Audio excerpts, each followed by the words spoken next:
আমি অশিক্ষিত, আমি মূর্খ, সাপে কাটলে কখনো ওঝার কাছে যেতে হয় না, ডাক্তারের কাছে যেতে হয়, নয়তো মানুষটি মারা যাবে।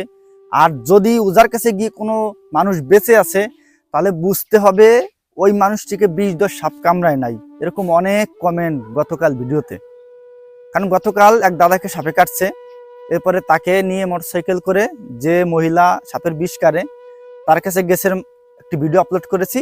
সেই ভিডিওতে সবাই আমার বিপরীতে কথা বলেছে, আমাকে অশিক্ষিত মূর্খ গাইয়ে অনেক কথাবার্তা বলেছে। ঠিক আছে, আমি সব কথা মেনে নিলাম। আমিও নিজে পড়েছি যে সাপে কাটলে কখনো ওঝার কাছে নয়, ডাক্তারের কাছে যেতে হবে। কারণ ওঝা কখনো বিষ নামাতে পারে না, ডাক্তারই একমাত্র শেষ সম্বল।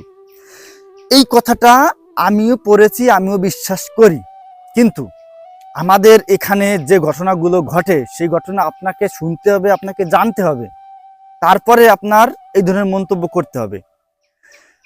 এখানে যে মহিলা আছে আমাদের বিষকারী, যে মাসি, সন্ধ্যা মাসি, যদি সাপে কাটে কাউকে, আপনি এখান থেকে কল দিবেন যে মাসি আমাকে মনে হচ্ছে সাপে কাটছে, বা যে কাউকে সাপে কাটার মতো মনে হচ্ছে, এখন কি অবস্থা।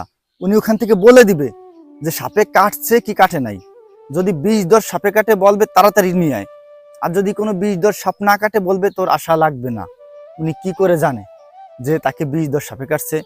আপনি যদি তার বাড়িতে যেতে চান সাপে কাটা রোগী নিয়ে, শুধু মনে মনে ভাববেন বা সবাই এক জায়গায় বসে আলোচনা করবেন যে সন্ধ্যা মাসির বাড়িতে যেতে হবে, উনি তখনই টের পেয়ে যায় যে ওনার বাড়ি থেকেও আসছে। উনি তখন থেকেই ওনার বাড়ির যে লোকজন রয়েছে তাদেরকে বলে, এই রুগী আসতেছে, তাড়াতাড়ি তোরা সবটা ঠিকঠাক কর। উনি কি করে জানে?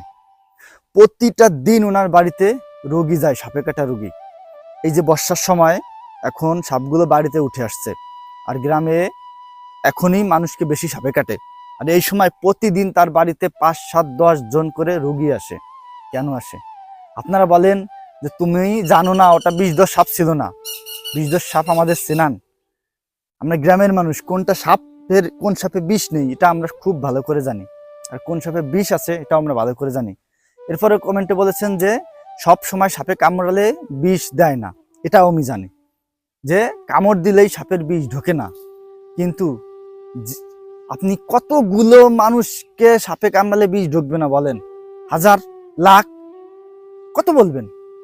উনি ওনার জীবনে হাজার হাজার মানুষের বিষ কেড়েছে, এর মধ্যে কি একটা সাপেও বিষ ঢালেনি মানুষকে? হ্যাঁ, কি বলবেন? এখন আমি কোন বিজ্ঞানকে ছোট করছি না, বিজ্ঞানী সবার উপরে, এটা আমিও বিশ্বাস করি। কিন্তু ইনার যে অলৌকিকতা, ইনি যে অলৌকিক ক্ষমতা প্রদর্শন করে, এটা আপনাকে বিশ্বাস করতেই হবে, 100% বিশ্বাস করতে হবে। এখন যদি আপনারা বিশ্বাস না করেন আমি কি করব বলেন? অনেকে বলতে পারেন আমি বিশ্বাস করি না, আমরা তো নিজের চোখে দেখিনি। আপনি নিজের চোখে দেখেননি, আমরা তো সচক্ষে দেখতেছি, আমরা তো জানতেছি। উনি বলে যে উনি মনসা পেয়েছে, অর্থাৎ উনার ভিতরে মনসা ভর করে।